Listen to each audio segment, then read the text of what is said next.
What's going on, everybody? Mortem here, this time bringing you a video about the games I have chosen for one reason or another to never review. And at the time of this recording, I'm not exactly sure what I'm going to title this video, and I mention that because just saying that I'm never going to review a bunch of games is obviously going to invite comments about the fact that there's a ton of games I'm never going to review just because of how math works. I review maybe 50 or 60 games a year, and there are thousands released every year. So, I mean, realistically, I'm not going to review 99% of games just because it's mathematically not something I could do.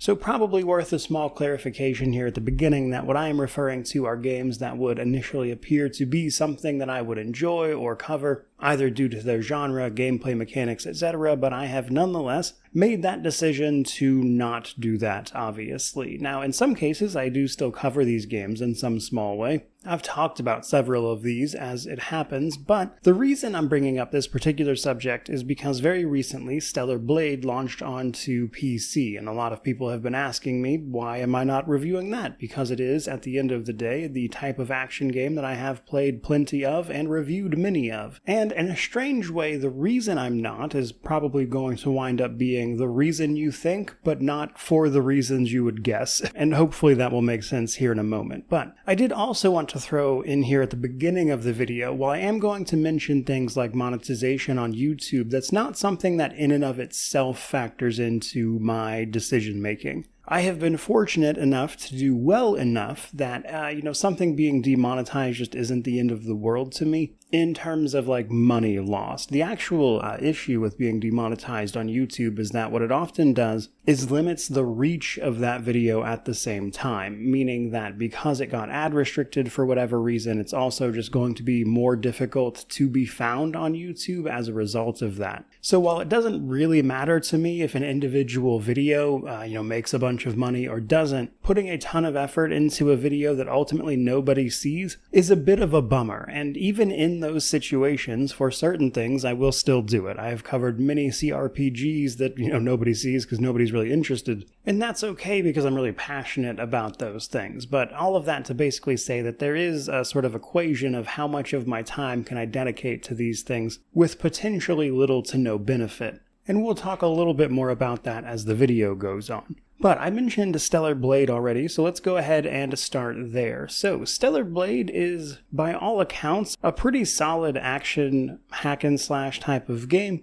that is ultimately wrapped in a whole lot of risque fan service. And if you're sitting there thinking I'm about to explain to you that the reason I won't cover this game is because of those risque elements of this particular entry, you are very incorrect, actually. So I don't see what I do as being a position from which to moralize or tell people what it is they should or should not be playing based on content, subject matter, all of that stuff. So if you want to play a very sort of risque type of game that's all about the female anatomy, do you. It's not my business. What's more, given this game's, by all accounts, pretty substantial success, it clearly shows there's a market for it. Which is hardly surprising given the subject matter, but still, there are simply put worse things out there, and this just isn't something that is particularly offensive to me. You want to play a beat 'em up and enjoy some jiggle physics while you're at it? More power to you. However, speaking for myself, I'm much more of a gameplay and mechanics guy, as I think probably anybody who's watched my videos would know. And any review I make would focus exactly on those things, and realistically, I think the people who are buying Stellar Blade would likely want to hear about many other, let's say, assets this game might be in possession of. Which means, again, any review I make might wind up feeling more like an April's Fool's joke than anything else, because honestly it would be extremely funny to me, but it does feel like a situation where the review would just be lacking on what the game is actually about, especially since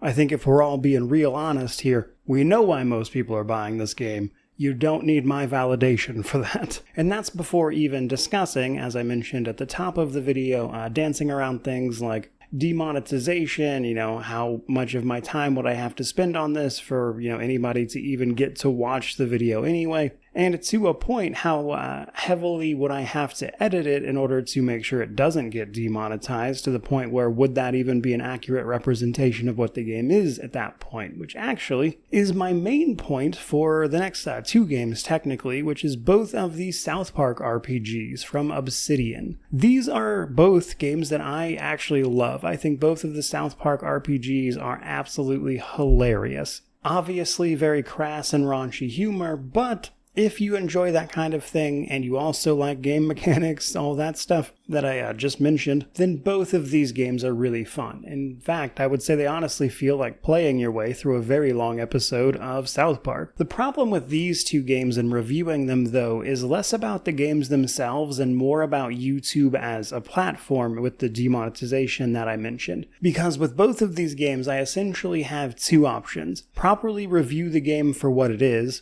which is going to get it demonetized, there's just no other way about it. Which means no one will ever see it without specifically looking for exactly it from me, which means the views are going to be terrible. Unless what I do is basically edit it so heavily that YouTube doesn't demonetize it, but at the same time I'm also just not giving you an accurate representation of what either of these games actually is, which then, unfortunately, puts me in a bit of a sort of lose-lose situation where I don't really have a good way of handling it because of the way YouTube works.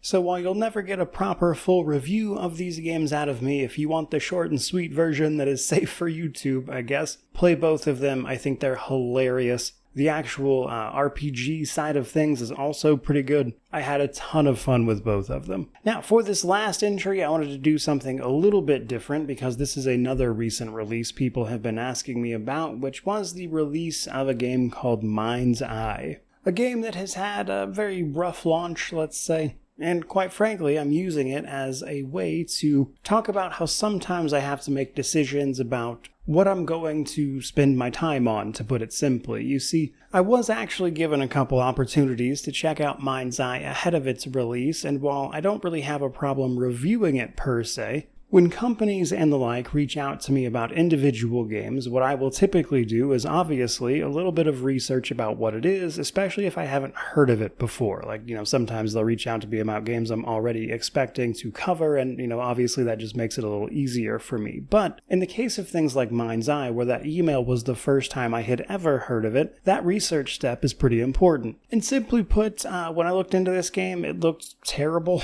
To be honest, it just looked not good. Primarily in the way it seems to try to just mash up a lot of different games and ideas together in a way that looked like it just never really had any clear direction to begin with. And that was before it wound up releasing and got all this negative. Now, in the case of most games that happens to, which is a lot of them to be fair, that's pretty much where it ends. It doesn't look like something that is of interest to me, and, so I just choose not to cover it, and that's pretty much it. Most of the time, though, what those games don't go on to do is actually get any amount of sort of marketing push or anything like that, whereas Mind's Eye did, because apparently somebody who worked on this also used to work at Rockstar with Grand Theft Auto or something. I fully admit I don't know all the details there, but fast forward to its actual release, it obviously did not do well, to which I was not particularly surprised, which is to basically say, as a sort of wrap-up to this video, that sometimes you just kind of have to trust your gut on these things.